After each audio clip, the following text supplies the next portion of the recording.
Below is a single-scene story, fully expanded in well over 1,500 words, written in a cinematic, emotional style. The entire story takes place in one continuous moment, no scene breaks, no dialogue formatting, just one powerful unfolding scene. The denial did not arrive loudly. It came quietly, in the way humiliation often does, wrapped in politeness, disguised as procedure, delivered with a smile that never reached the eyes. The airport gate was alive with motion, a river of rolling luggage and impatient footsteps, yet in that moment everything seemed to slow as the boarding agent's hand hovered over the scanner and then stopped. The woman standing before the counter had already extended her boarding pass, her posture calm, her expression composed, the kind of stillness that comes from years of learning not to react too quickly. She wore a tailored navy coat, simple gold earrings, and carried herself with a confidence that did not seek attention. First-class boarding had just been announced, and she had stepped forward with the rest of the small group, blending in without effort. But something in the agent's eyes shifted the instant the name appeared on the screen. There was a pause, too long to be accidental. The agent's fingers tapped the keyboard once, twice, then stopped again. Around them, passengers continued moving, boarding passes beeping cheerfully as others were waved through. The woman waited, patient, accustomed to delays, accustomed to systems that moved slowly when they wanted to.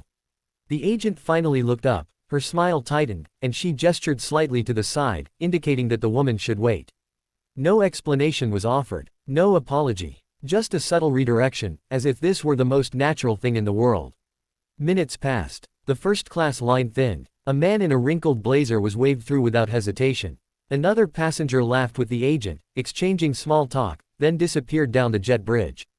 The woman remained standing to the side, her boarding pass still in her hand, the unspoken question hanging in the air. She glanced at the screen behind the counter, which still read first-class boarding in bold letters. She checked her pass again, not because she doubted it, but because she had learned that sometimes people needed proof repeated twice before they believed it. Finally, she stepped forward again, gently placing the boarding pass on the counter. The agent's eyes flicked down and back up, and this time the smile vanished completely. The agent said something brief, something rehearsed, something about a seat reassignment, and a system issue, her tone clipped and final. The woman listened without interrupting, her face unreadable. Around them, a few nearby passengers slowed, sensing tension the way animals sense a change in weather. A man behind her frowned. A woman clutched her purse a little tighter.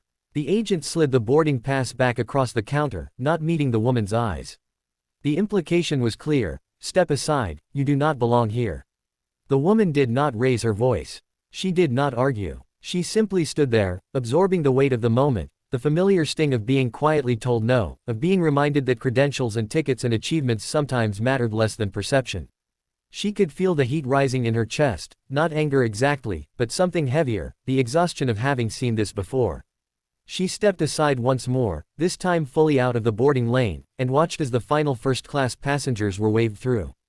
The gate area grew quieter as the general boarding groups were announced.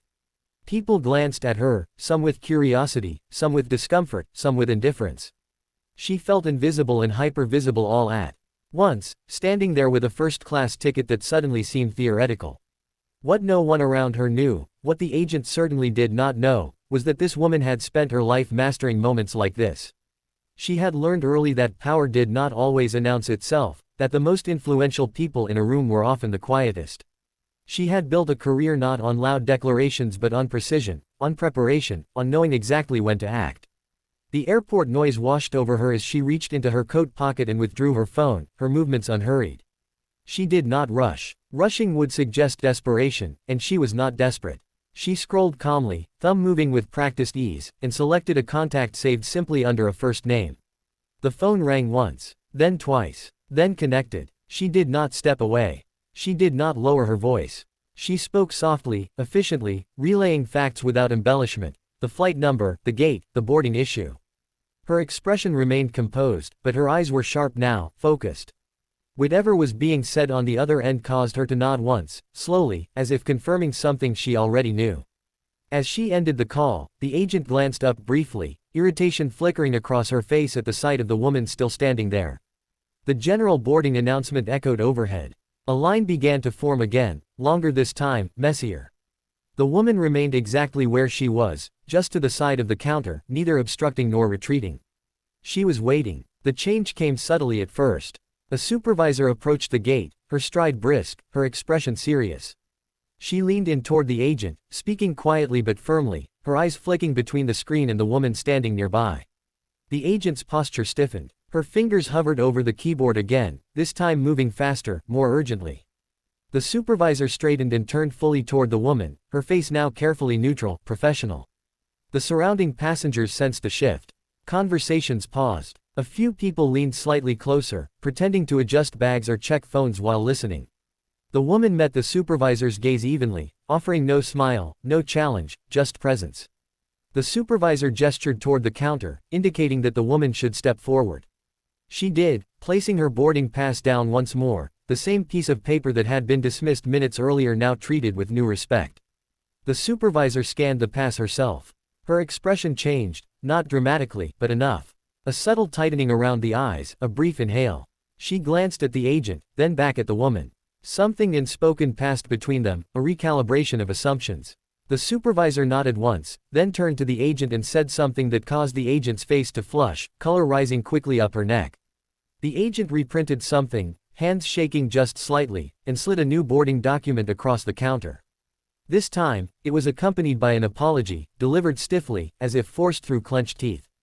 The woman listened, accepted the paper, and said nothing. She did not need to.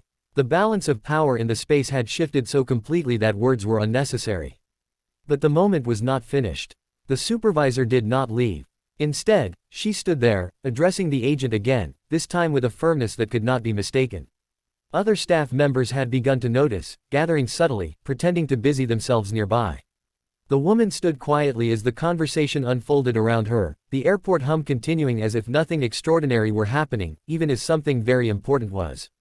The supervisor gestured toward the jet bridge, then toward the agent's terminal. The agent nodded repeatedly, her earlier confidence gone.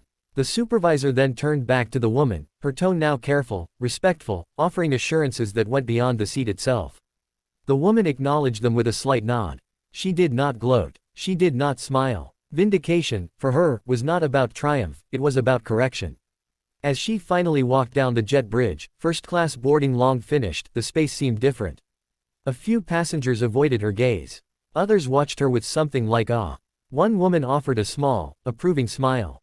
The woman walked steadily, her heels clicking softly against the floor, each step measured. She took her seat without ceremony, placing her bag carefully in the overhead bin, smoothing her coat as she sat. Only then, as the aircraft door closed and the hum of the engines deepened, did she allow herself a quiet breath. Not relief, she had never doubted the outcome, but acknowledgement. Moments like these were never just about a seat. They were about being seen, about systems being forced to confront their own blind spots, about reminding the world that assumptions could be expensive. The plane taxied forward, and outside the window the airport lights blurred into lines of gold. The woman looked out, her reflection faintly visible in the glass, and allowed herself the smallest smile, not for what had been taken back, but for what had been demonstrated. Power did not need to announce itself. Sometimes, it simply waited, made one call, and let the world adjust accordingly.